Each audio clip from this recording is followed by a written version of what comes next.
ලොකු අකුරෙන් මේ ටික ලියලා මේ දොරේ අර උඩුහව්ව පල්ලහැට එක දොරක නිශ්චිත තැනක ගහගන්න කියලා. මම ඔය වගේ දේවල් කියලා තියෙනවා. මේ නිකන් පොළ කෑල්ලක ලියලා මට ෆොටෝ එක දාලා මාව සතුටු කරවන්න හදන්න එපා. මගේ සතුට නෙවෙයි මෙතන බලන්න මට අවශ්‍ය ඔයගොල්ලෝනේ මේක පාඩම් කරගන්න මඟ පෙන්වීමක් ලබා දෙන්න. ඒ කියන්නේ පුතේ මෙහෙමයි. මම ඔයගොල්ලෝ හැමදාම කියනවා ඔයගොල්ලෝ තේරෙන්නේ නැද්ද මන් දන්නේ නැහැ. හරිද? ඒ කියන්නේ ඔයගොල්ලෝ මතක ඇති අපි චූටි කාලේ බලපු කාටුන්. අපිට තාමත් ඒවා මතකයි. මොකද අපි ඒක හරි ආසාවෙන් කාටුන් එක දිහා බලාගෙන හිටපු. හැබැයි ඔයා දැන් අපි හිතමු ආච්චම්ම බණ අහන වෙලාවට ඔයාට මෙහෙ වරෙක් බණ අහපන් කියලා කිව්වොත් ඔයා ආච්චම්මට බැන ආච්චම්ම බයින හින්දා එක්ක අම්මා බයින හින්දා බණ දිහා ආගෙන ඉදී. හැබැයි කියන මෙලෝඩියක් ඔළුවට දාගන්නේ නැහැ. හරිද? ඒකයි අර කාටුන් එක බලපු එකයි දෙකක්. හරිද? ඉතින් මං කියන්නේ ඔයා මේ වැඩේ ලස්සනට හරිද? ඒ වගේ දොරක පිට පල්ලහැට ගහගත්තොත් ඔයාගේ හිතේ කොටසක් වෙන් වෙනවා. ශක්තියතා ශ්‍රේණිය තියෙන්නේ අපි හිතමුකෝ කුස්සියේ දොරේ පල්ලහැට ගහලා තියෙන්නේ කියලා. අන්න ඒක ඔයාගේ මොලේට යනවා. මම මේක මම කියන දෙයක් නෙවෙයි. ඔයගොල්ලෝ ඔය මේ යටිසිත වගේ පොත් තියෙනවා. පුස්තකාලේ දුන්න පොතුත් තියෙනවා. ඒ වගේ බලන්න අපේ මනස කොහොමද අපේ හිත කොහොමද ප්‍රෝග්‍රෑම් කරගන්නේ අධ්‍යාපන කටයුතු වලට කියලා ඒ කියන විද්‍යාඥයෝ කියපු දේවල්. හරිද? මොකද වෙන්නේ? ඔයා ඒ වගේ තැනක ඔක පල්ලහැට ගහගත්තට පස්සේ ඔයා ඒක දකින වාරයක් පාසා ඔයාගේ හිතට යනවා සක්‍රියතා ශ්‍රේණිය තියෙන්නේ කුස්සියේ දොරේ කියලා ඔළුවට යනවා. එතකොට කවුරු හරි ප්‍රශ්නයක් අහුවොත් ටක් ගාලා ඒක මතක් කරගන්න පහසුයි. ඒකයි මම මේ කියන්නේ. නිකන් මේ කොළ කැලේක නිකන් පල්ලහැට වෙ ටික ලිව්වා කියලා ඔය වැඩේ හරියන්නේ නැත්තේ ඒකයි. දැන් මම මේ අවුරුදු ගානක ඉඳන් කියන්නේ ඔය 11 ඒ ළමයිට නම් මට ඉතින් ගෙවල් හැම එකම ඇවිල්ලා ඔක බලන්න හැකියාවක් නැහැ. මේ හැබැයි ඔයා මාර ආදරෙන් මේ වැඩේ කරන්න ඕනේ. මේ ඉගෙන ගන්න දේට ආදරේ කරන්න ඕනේ. මේ දේ ඔයාට පුළුවන් වෙනකොට ඔයා ආදරේ කරන්න ඕනේ. හරිද? හරි. වණ කිව්ව ඇති යමු මේකට. අපිට ඕන තියෙනවා දැන් මේ ප්‍රතික්‍රියා වර්ග ගැන අපි කතා කරේ මේ පාඩමේ. ඊට පස්සේ මේකේ තියෙනවා පුතා මේ යකඩ නිස්සාරණය වගේ මේ ප්‍රතික්‍රියාවන් අපේ ජීවිතේට ප්‍රායෝගිකව භාවිත කරන්නේ කොහොමද කියන කොටස.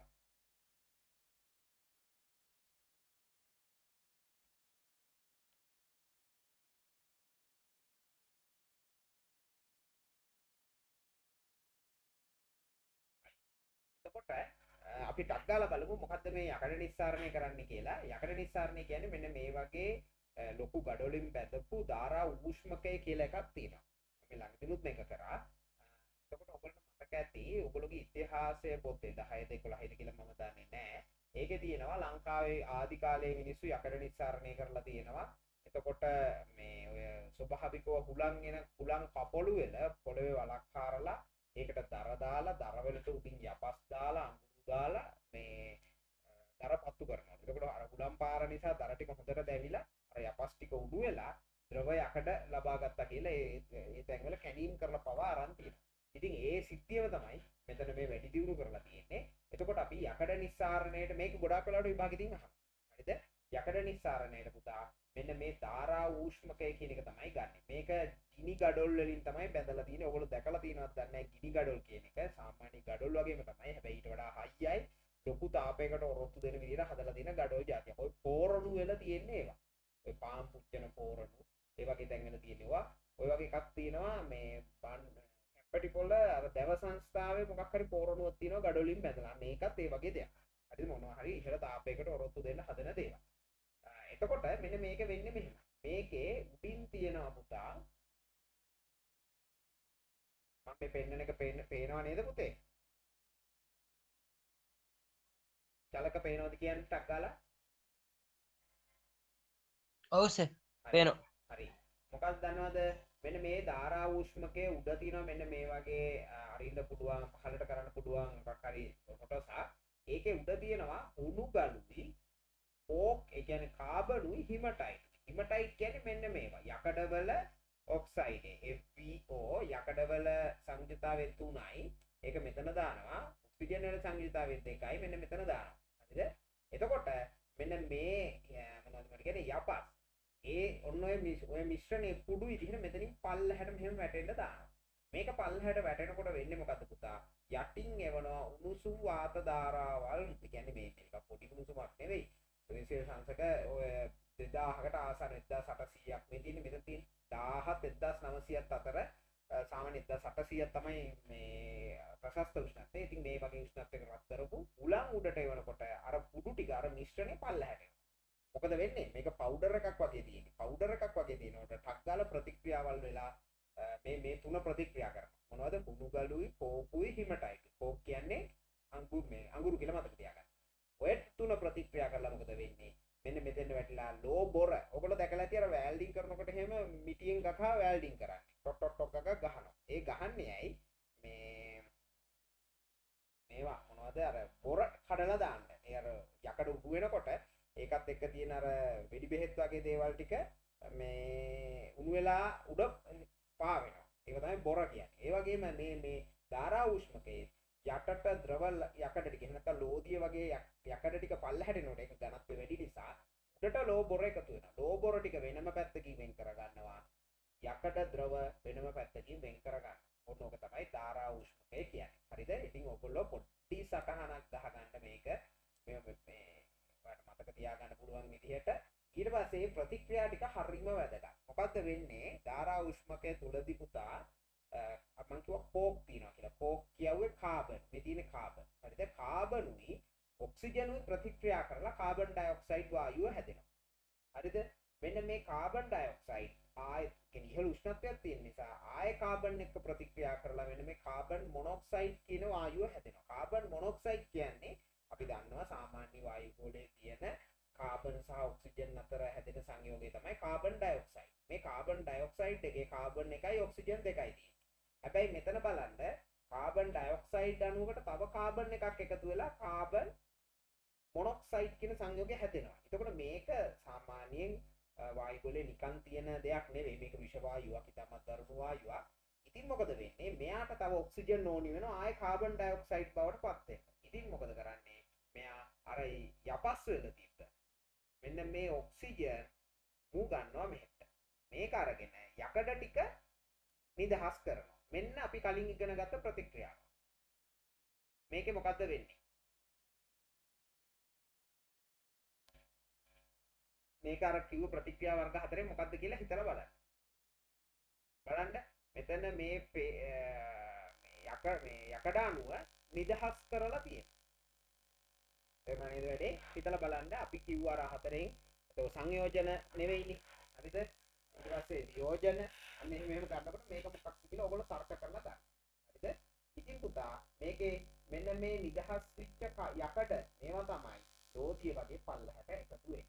ඊළඟට තව වැදගත් දෙයක් සිද්ධ වෙනවා. මේකට දාලා තියෙනවා කැල්සියම් කාබනේට්. එහෙම නැත්නම් කුණුගල් රත් වෙනකොට කැල්සියම් ඔක්සයිඩ් හැදිලා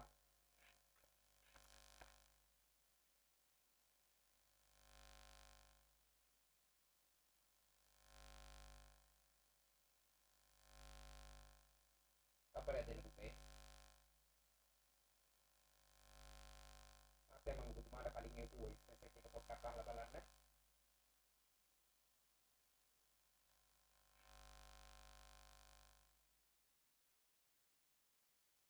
හරිද? එතකොට මෙන්න මේ කැල්සියම් ඔක්සයිඩ් හැදෙනවා. මේක අර යපස් වල තිබ්බ එහෙම නැත්නම් නේ පස් වල තිබ්බ මෙන්න මේ සිලිකන් ඩයොක්සයිඩ්, ඇලුමිනියම් ඔක්සයිඩ් වගේ ඒවාත් එක්ක ප්‍රතික්‍රියා කරලා මෙන්න මේ ලෝ බොර හැදෙනවා. හරිද? මේ ලෝ බොර තමයි අර ලෝදිය උඩ මේ පා වෙලා යන්නේ. තේරුණාද? ඉතින් එතකොට මෙන්න මේකේ මේ ප්‍රතික්‍රියා අහනවා.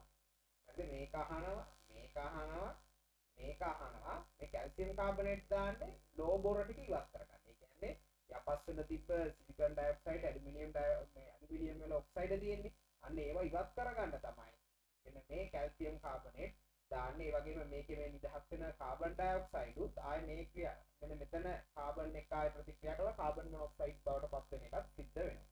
ඉතින් මේක ගොඩාක් තැන්වලදී විභාගෙදි චුට්ටි තැන් වලින් අහනවා. ඔතනින් අහයිද කියලා දන්නේ නැහැ. ඉතින් ඔළුවේ තියෙන්න ඕන. හරිද? ඔන්න එකක්.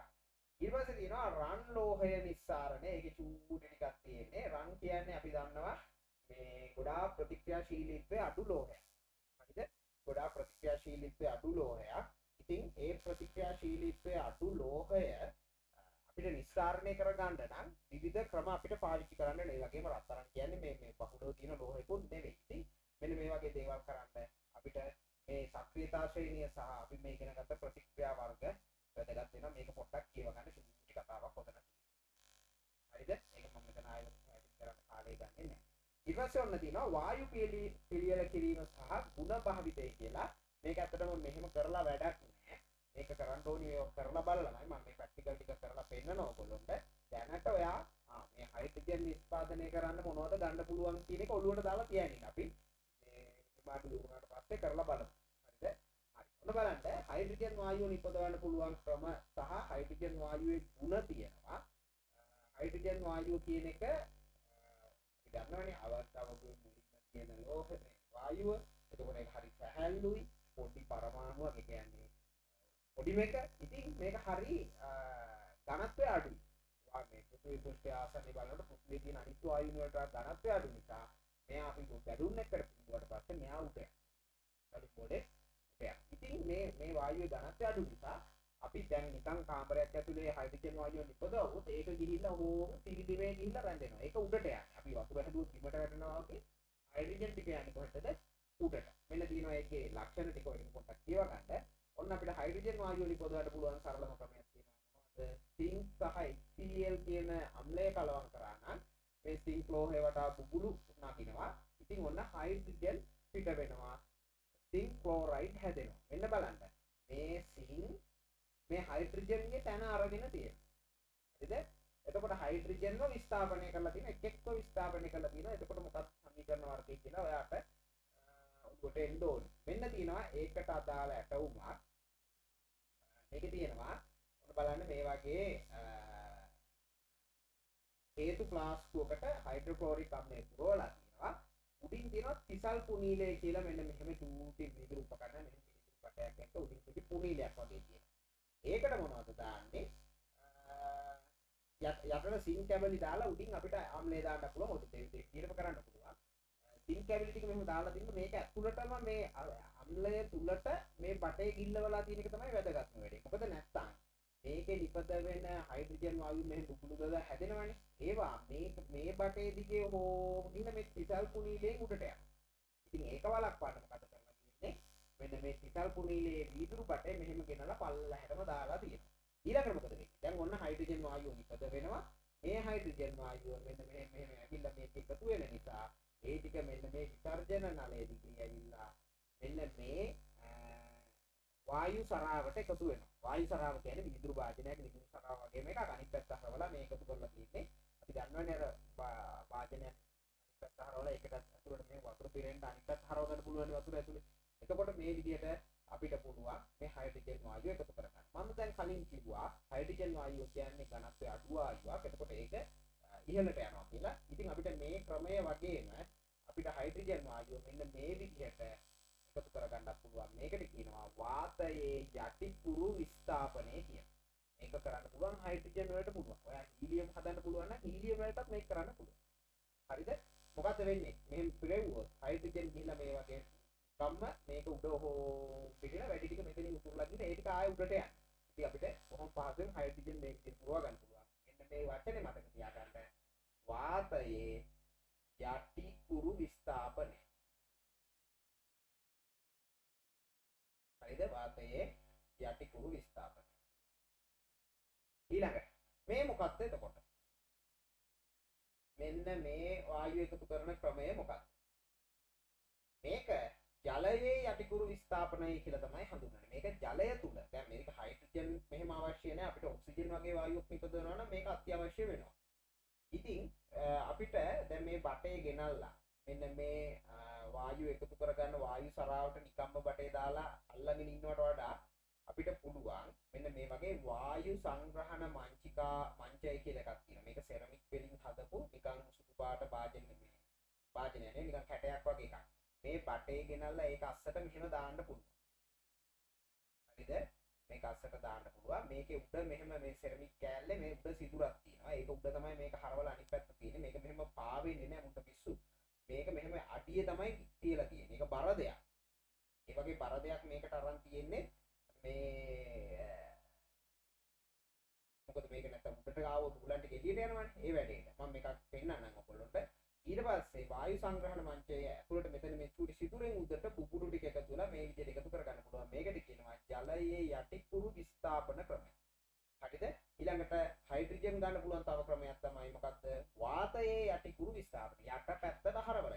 ලේසි මතක තියාගන්න. හරිද?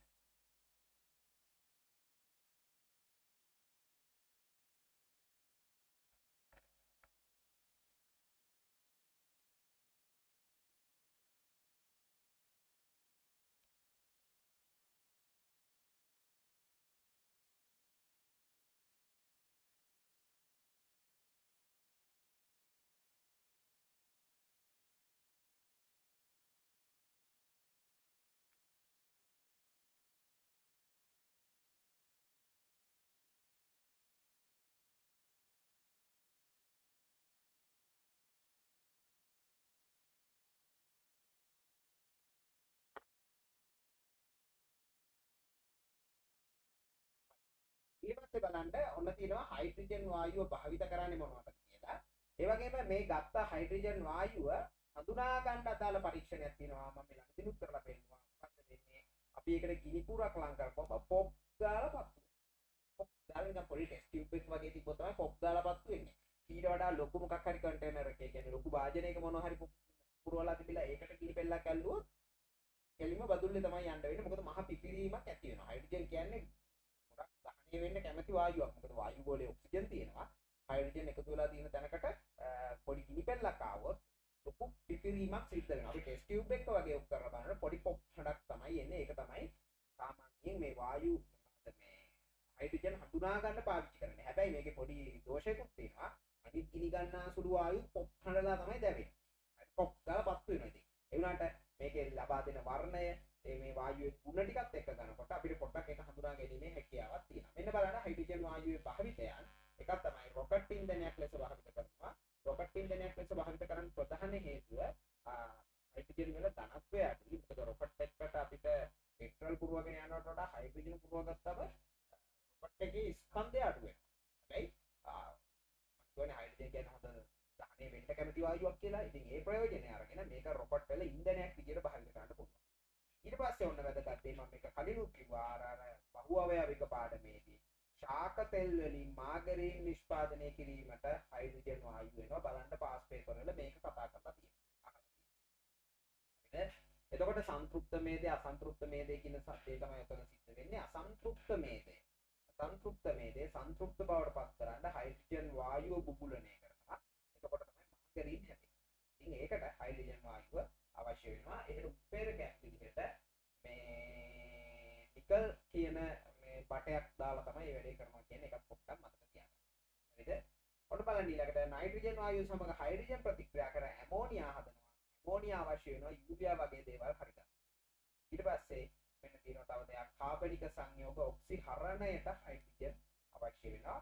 මෙන්න මේ ටික මතක තියාගන්න. රොකට් ඉන්ධනය, මෙන්න මේ ශාක තෙල්, ඊට පස්සේ මේ ඇමෝනියා නිෂ්පාදනයට හයිඩ්‍රජන් අවශ්‍ය වෙනවා කියන එක ඔළුවට දාගත්තා නම් හරි. ඊට පස්සේ මෙන්න තියෙනවා අපිට ඊළඟට අපිට අත්‍යවශ්‍ය වායුව ඔක්සිජන් වායුව ගැන. මේ ඔක්සිජන් කියන්නේ අපේ ජීවය සඳහා අත්‍යවශ්‍යම වායුව. අපි දන්නවා ප්‍රභා සංශ්ලේෂණය සිද්ධ වෙන්නේ කාබන් ඩයොක්සයිඩුයි ජලයයි එකතු වෙලා ගෝස් හැදිලා ඔක්සිජන් වායුව පරිසරයට නිදහස් වෙනවා. එතකොට මේ වායු ගෝලයේ පරිසරයේ ඔක්සිජන් ලැබෙන්නේ ප්‍රධාන වශයෙන් ප්‍රභා සංශ්ලේෂණයේ අතුරු ඵලයක් විදිහට. හරිද? ඉතින් මේ ඔක්සිජන් කියන්නේ හරි ප්‍රතික්‍රියාශීලී වායුවක්. හරිද? ඇත්තටම දැන් ඔක්සිජන් කියන වායුව ඔයගොල්ලෝ දැකලා තියෙන්නේ ලෙඩ්ට එහෙම ඔක්සිජන් දෙනවා. ඒ වගේම පීනන්න යන කට්ටිය පිටේ බැඳගෙන ඔක්සිජන් ටැංකියක් බැඳගෙන යනවා. හැබැයි පීනන්න යන කට්ටිය ඔය ඔක්සිජන් ටැංකියක් නෙවෙයි බැඳගෙන යන්නේ. පීනන්න යන කට්ටිය බැඳගෙන යන්නේ නිකම් මේ වායු ගෝලයේ තියෙන වාතයෙම තියෙන සිලින්ඩරයක් තමයි බැඳගෙන යන්නේ ඔක්සිජන් අවශ්‍යතාවය සඳහා. මොකද ඔක්සිජන් විතරක්ම මිනිහෙකුට හුස්ම ගත්තොත් මම දැකලා තියෙනවා සමහර තැන්වල මිනිහෙකුට මරණය වුණත් වෙන දෙන්න පුළුවන්. ඔක්සිජන් විතරක්ම. හරිද? වායු ගෝලයේ තියෙන සාමාන්‍යයෙන් 120ක් 18ක් විතර තමයි ඔක්සිජන් තියෙන්නේ. ඒ ප්‍රමාණය මිනිහෙකුට ගැටලුවක් නැතුව ජීවත් වෙන්න පුළුවන්. හැබැයි ඊයේ ගොඩක් වැඩි වුණොත් ඒක සුදුසු නැහැ. ඊළඟට තව මම පොඩ්ඩක් මතක තියාගන්න දෙයක් කියන්නම්. ඉස්සර දැනට අවුරුදු 65කට විතර කලින් මිලියන ඉඳන් තියෙනවා කවුද ඩයිනෝසර්ලා. ඩයිනෝසර්ලා ඉන්න කාලේ මේ වායු ගෝලයේ තියෙන ඔක්සිජන් ප්‍රතිශතය මීට වඩා වැඩි. මම දැකලා තියෙනවා 140 40 ගණන් තියෙනවා කියලා තියෙනවා. එහෙම ඒක නිසා තමයි එච්චර ලොකු දේහ තියෙන ජීවීන් මේ පෘථිවියේ ඉඳලා තියෙන්නේ. ඔයගොල්ලෝ දැකලා තියෙන ඩයිනෝසර්ලා එන ලොකු සයිස්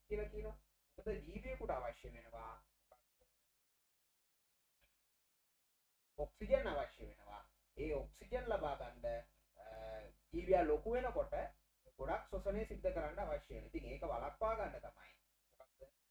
වළක්වා ගන්න නෙවෙයි. ඒක පහසුවෙන් කරගන්න තමයි. ඒ කාලේ වායු ගෝලයේ ගොඩක් ඔක්සිජන් තිබිලා තියෙන. එතකොට ලොකු දේහ තියෙන ජීවීන් ඉන්න පුළුවන් වෙලා තියෙනවා. දැන් ඔක්සිජන් ප්‍රතිශතය අඩු නිසා ඒ වගේ ලොකු ජීවීන් අපේ පරිසරයෙන් ඉතින් නැති වීගෙන යනවා. දැන් අලිත් නැති වෙනවා. එහෙම වෙලා යන්නේ ඔය සිද්ධිය නිසා. හරි. බලමු අපි ඔක්සිජන් වායුව හදන්නේ කොහොමද කියලා. වැදගත් මේක තමයි මෙන්න මේ පොටෑසියම් පර්මැංගනේට්. මේක දම්පාට જાතියක්. මේක රත් කරපුවාම ඔක්සිජන් වායුව නිදහස් වෙනවා. මෙන්න වියෝජනයක් සිද්ධ වෙන තැන. ඊළඟට තියෙනවා පොටෑසියම් නයිට්‍රේට් කියලා තව සංයෝගයක්. ඒක රත් කරපුවාම ඔක්සිජන් නිදහස් වෙනවා. හයිඩ්‍රජන් පෙරොක්සයිඩ් අපි දන්න කියන මෙන්න මේක අපි කියන්නේ අර තුවාල වලට දාන්නේ මේ අපි සර්ජිකල් ස්ප්‍රීට් කියලා තමයි කියන්නේ. අතන සර්ජිකල් ස්ප්‍රීට් කියන වචනේ එතකොට වැරදි. අර තුවාලෙට දාපුවම බුබුලු දාලා මේවා වෙන්නේ අන්න ඒක තමයි මේ තියෙන්නේ. මේක කඩේ ගන්න තියෙන ඕගොල්ලන්ට අවශ්‍ය නම් ෆාමසි එකට ගිහලා හයිඩ්‍රජන් පෙරොක්සයිඩ් බෝතලයක් දෙන්න කිව්වොත් චූටි බෝතලයක් දෙනවා. ඒක කළු පාට කියන දුඹුරු පාට බෝතලයක්. අන්න ඒක අරන් ටිකක් බිමට දාලා බලන්න වැලි වලට දාලා බලන්න ඔන්න ඔක්සිජන් පිට වෙනවා. එහෙම නැත්නම් ඒක ටිකක් රත් කරන්න ඔක්සිජන් පිට වෙනවා. ඉතින් පුතා ඒ ඔක්සිජන් පිට වෙන නිසා තමයි ඕක විස බීජනාශකයක් විදිහටත් පාවිච්චි කරන්නේ. හරිද? ඔන්න ඕක වැදගත්. මෙන්න මේක වැදගත්. මම දැන් මේ චූටි නෝට් මේ රවුට් කරන එක ඔයාගේ පොතේ පොඩි සටහනක් දාගන්න. ඊට පස්සේ දැන් කෙටි සටහන ගහනකොට ඔන්න ඕක හයිලයිට් කරලා වැටේ ඔළුවට දාගන්න.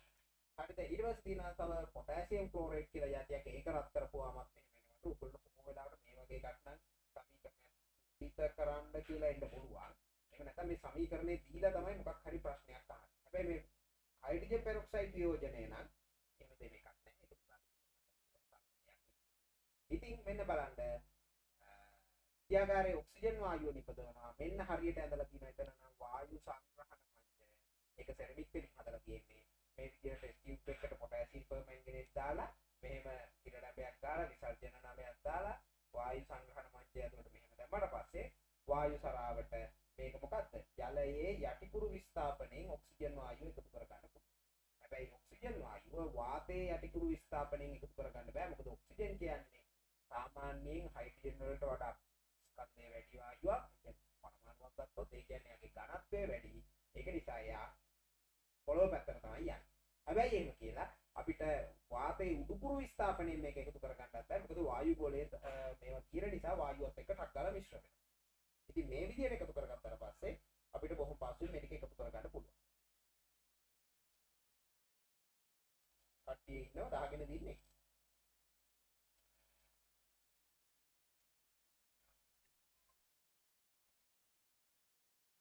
ඔව් සර්. ඇහෙනවා. සර්. මට දැන් මේ ඔන්ලයින් මෙහෙම කරනකොට ඉතින් මට මේ මම මොනිටර් එක දිහා බලාගෙන කියවගෙන යනවා කියන හැඟීම විතරයි මට දැනෙන්නේ. හරිද? කමන්නේ මම මේ වැඩේ කරන්නේ ඕගොල්ලොන්ට පාඩම් කරන්න අදාළ පොඩි මේ හලුවක් ලබා දෙන්න. ඕගොල්ලෝ මේ වෙලාවට පාඩම් කරන්න ඕනේ. මේක ඒ සටහන ගහගන්නේ ඕගොල්ලෝගේ වැඩ. හරිද? ඊට පස්සේ දැන් හෙට එනකොට හෙට විද්‍යාව නේද පුතා? චලක හෙට විද්‍යාව නේද? ඔව් සර්. හරි. ඔයගොල්ලෝ 2017 පේපර් එක අරන් එන්න. මම ඒකේ වැදගත් තැන් කිහිපයක් සාකච්ඡා කරනවා. මේ දැන් පන්තිට දැන් ඇවිල්ලා නැති ළමයිට පොඩ්ඩක් මෙසේජ් මම ගෲප් එකට දාන්නම්කෝ. මේ එතකොට ඒක හැම ඔක්කොම සාකච්ඡා කරන්නේ අත්‍යවශ්‍ය තැන් කිහිපයක් සාකච්ඡා කරලා පාඩම් කිහිපයක් කරන්න බලාපොරොත්තු වෙනවා. හෙට අපි ඒක බලමු. හරිද? ඊළඟට තියෙනවා අපිට කාබන් ඩයොක්සයිඩ්. මොනවද? කාබන් ඩයොක්සයිඩ් වායුව නිපදවන ආකාරය. ඉතින් කාබන් ඩයොක්සයිඩ් හදන්න මොකක්වත් ඕනේ නැහැ. ඔයා ප්‍රාශ්වාස කරන වාතය නැත්නම් ඔයාගේ නහයෙන් එළියට දාන වාතයේ තියෙන කාබන් ඩයොක්සයිඩ් විතරක් නෙමෙයි. කාබන් ඩයොක්සයිඩ් බහුලව තියෙනවා. අපිට කාබන් ඩයොක්සයිඩ් හඳුනා ගන්න තියෙන පරීක්ෂණයක් තියෙනවා. අපි කණ්ඩ ගන්න හුණු තියෙන්නේ අර පිටත් එක්ක කණ්ඩ ගන්න හුණු. ඒ කියන්නේ කැල්සියම් හයිඩ්‍රොක්සයිඩ්. පෙරහන් කඩදාසියකින් පෙරලා මම මේක හෙට කරලා පෙන්නන්න හිතාගෙන ඉන්නවා. කට්ටිය ඔක්කොම ආවොත් කරලා පෙන්නනවා. නැත්නම් නම් පෙන්නන්නේ නැහැ. මොකද තමයි ආවොත් තමයි මේක කරන්න පුළුවන්. මේ චලක ඔව් සර්. අපේ කවුද ඉමේජ්ලා එහෙම එනවද පන්තියට ඉස්කෝලේ තියෙන එකට? නෑ සර්. එතකොට අචින්ත එන්නේ නැද්ද? නෑ සර්. මේ මන් දන්නේ අප්පා මේ දරුවෝ. අනේ කොල්ලෝ උඹලා ටික ඉගෙන ගන්න. හරිද? උඹලා ටික ඉගෙන ගන්න. උඹලාගේ ජීවිතය ලස්සන කරගන්න. හරිද? මේ තියෙන්නේ තව මාස දෙකයි. ආව දෙකුත් නෑ හරියට. මාසේ දෙසැම්බර් මාසේ විතරනේ හරියට මේ ගේම ගහනවා නම් තියෙන්නේ එක තප්පරයක්වත් වැය කරන්නේ නැතුව පරිම ශක්තිය යොදවපන් මේ විභාගේ කොට දා ගන්න විෂයන් 9ටම මහන්සි ලියන්. ඔයගොල්ලෝ දන්නවනේ ලේසි විෂයන් මොනවද අමාරු විෂයන් මොනවද. අමාරු විෂයන් පුළුවන් කරගනින් පොඩ. එතකොට පුළුවන් වෙනවා. හැබැයි ඔයා ඒක පුළුවන් කරගන්න. දැන් මං කිව්වේ පාඩම් කරගන්න දේවල් උපසටහන් විදියට ගහගන්න කියලා කිව්වේ. ඒ වගේ අනිත් විෂයන් වලටත් කරන්න ඕනේ මට. ඒකට ටක් ගාලා මතක තියාගන්න පුළුවන්. හැබැයි ඒක අර නිකන් අර ඊයේ පොල කැඩි වල ලියලා මට පෙන්නලා ඒවල තිබ්බේ එහෙම එපා. ඒක වැඩක් නැහැ නිකන් බොරුවක් විතර කරන්නේ. ඕගොල්ලෝ නිර්මාණශීලී වෙන්න. මතක තියාගන්න දේවල් නිර්මාණශීලීව මතක තියාගන්න. අපේ ඇහැට පේන දේ, අපේ කනට ඇහෙන දේ, හරිද? මේ අපේ අතපයට ඇඟිලි වලට දැනෙන දේවල් ටක් ගාලා ඔළුවට දා ගන්නවා. අපි මොකක් හරි අමුතු දෙයක් දැක්කට පස්සේ අල්ලලා බලන්නේ ඒකනේ මේ මොකද්ද කියලා. හරිද? අපි ඒක මීරිකලා සද්දය අහලා බලන්නේ ඒකනේ. අපි අතට අරන් ඒක දිහා බලන්නේ ඒකනේ. අපිට ඒක පිළිබඳව ආසාවක් තියෙනවනේ. තේරුණා නේද?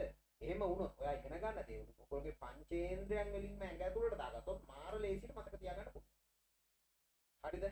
ඉතින් ඒක මම දන්නේ මට ගෙවල් වලට ඇවිල්ලා ඔයගොල්ලෝ නා මෙහෙම පාඩම් කරන්න පුතා මෙහෙම පාඩම් කරන්න කියලා කියන්න බෑ. මට මෙතන ඉඳන් කියන්න පුළුවන්. ඔයගොල්ලෝගේ දෙමව්පියෝ පොඩ්ඩක් ඔයගොල්ලොත් එක්ක මැදිහත් වෙලා මේ වැඩේ කරගෙන ගියොත් වැඩේ ගොඩ දා ගන්න පුළුවන්. වැඩේ කරනවා. තාම කී දෙනාද මට කෙටි සටහනක් හරි ගහලා එවන්නේ. ඒක තමයි මට දුක. හරි. බලන්න ඔන්න කාබන් ඩයොක්සයිඩ් වායුව ගැන තියෙනවා. කාබන් ඩයොක්සයිඩ් වායුවත් ඉතාමත් වැදගත් වායුවක්. මොකද අපේ මේ පස්සේ කියමුකෝ මේ කාබන් ඩයොක්සයිඩ් නිපදවන්න පුළුවන් කැල්සියම් කාබනේට්. එහෙම නැත්නම් උඩුකල් වලට HCl දාලා. මම එදා අන්තිම මොහොතේ ඔයගොල්ලන්ට මතක ඇති සිප්පි කට්ටක් HCl වලට දැම්මා කියලා ගෙනල්ලා පෙන්නුවා. අර ළමයිකට කරපු පරීක්ෂණයක්. හරිද? එතකොට මොකද වෙන්නේ? ඒකෙන් බුබුලු දැම්ම දැක්කා. හරිද? ඉතින් මේ කාබන් ඩයොක්සයිඩ් හරිද? ටිකක් බර වායුවක්. ඒකත් අපිට මෙන්න මේ විදිහට මොකද්ද ජලයේ යටිකුරු විස්ථාපනයෙන් එකතු කරගන්න පුළුවන්. මේ බලන්න. සල්ෆුනිලේ තියෙනවා, මෙන්න හයිඩ්‍රොක්ලෝරික් ආම්ලයේ තියෙනවා, උගල් තියෙනවා, කිරලැම්බේ තියෙනවා, කේතු ප්ලාස්ටේ තියෙනවා. ඔය කොටස් ටික මතක තියාගන්න. මෙන්න මේ ගොන්නු මෙතනත් මේක උඩ පාවෙන්න හදලා තියෙනවා. පාවෙන්න නෙමෙයි මේක බර නිසා මේක පල්ලහැට ඇවිල්ලා තින්නේ. ඊට පස්සේ අර විදිහට වායුව එකතු කරගන්න පුළුවන්. තව දෙයක්. කාබන් ඩයොක්සයිඩ් ජලය මතින් එකතු කිරීමේදී ජලයේ සුළු ප්‍රමාණයක් දිය වෙනවා. ඒක බාධාවක් නෙවෙයි. චුට්ටක් තමයි දිය වෙන්නේ. ඔක්සිජන් උනත් ජලයේ දිය වෙනවා. ජලයේ දිය වෙනවා ගොඩක් වායු. ඉතින් කාබන් ඩයොක්සයිඩ් ඊට වඩා දිය වෙනවා. ඒ තියෙන ලක්ෂණේ ප්‍රයෝජනට අරගෙන තමයි සෝඩා බෝතලේ හදලා තියෙන්නේ. ඔයගොල්ලෝ දැකලා තියෙනව නේද සෝඩා බෝතලයක් හෙල්ලුවම බුබුලු දානවා. ඒ මොකද දැල්ලා තියෙන්නේ මේ කාබන් ඩයොක්සයිඩ් වායුව දැඩි පීඩනයකින් ජලය තුලට කම්ප්‍රෙස් කරලා තියෙනවා. එතකොට මොකද වෙන්නේ? ජල අණු ඇතුළට කාබන් ඩයොක්සයිඩ් යනවා. ටක් ගාලා ජලය දිය වෙනවා. ජලය තුල කාබන් ඩයොක්සයිඩ් දිය වෙනවා. හරිද? ඒක දැන් ෆැන්ටා බෝතලයක සෝඩා බෝතලයක රස තියෙන්නේ ඒ තියෙන ෆීලිං එකත් එක්කනේ. අපි ඒක කටට දාගත්තම අර බුබුලු දාලා එන මේකත් එක්කනේ. ඉතින් ඒක නිසා තමයි ඒ විදිහට හදන්නේ. නැත්නම් ඒකයි අපිට ඒකෙන් ලැබෙන පෝෂණය නම් ඔයගෙන් ලැබෙන්නේ නැහැ. ඒ ෆීලිං එක දැනීමත් සම්බන්ධ වෙන්න තමයි ඒක ඒ විදිහට හදලා තියෙන්නේ. ඉතින් මතක තියාගන්න කැල්සියම් කාබනේට් වලට එහෙම නැත්නම් උඩුකල් වලට අම්ලයක් දාලා අපිට මේ වැඩේ කරගන්න පුළුවන්. මේක වියෝජනය වෙනවා. හරිද? කැල්සියම් කාබනේට් මේ කැල්සියම් ක්ලෝරයිඩ් බවට පත් වෙලා කාබන් ඩයොක්සයිඩ් නිදහස් වෙනවා. මේකම තමයි අම්ල වැසි ඇති වෙන්න බලපාන්නේ. හරිද? සෝරි. මට වැරදුනා.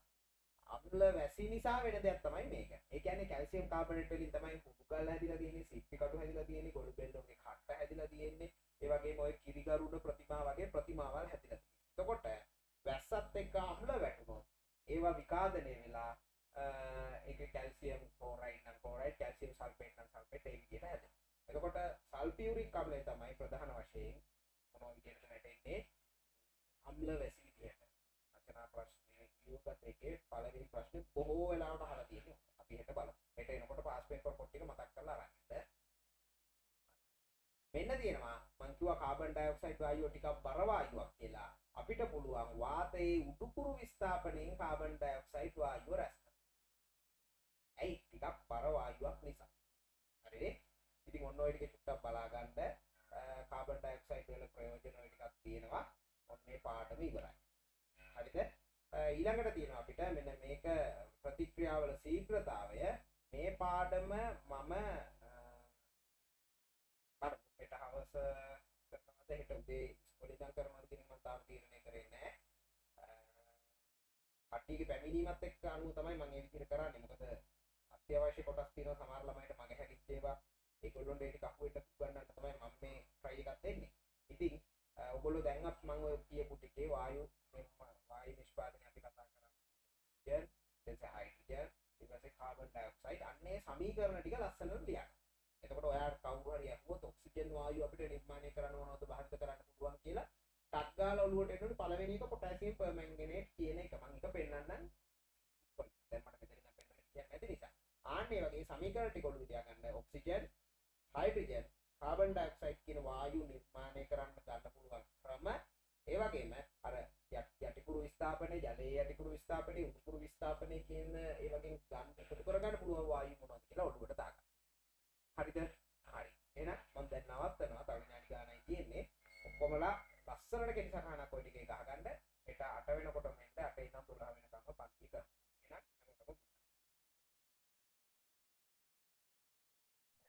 එහෙනම් හරි සර් බුදු සරණයි. බුදු සරණයි සර්.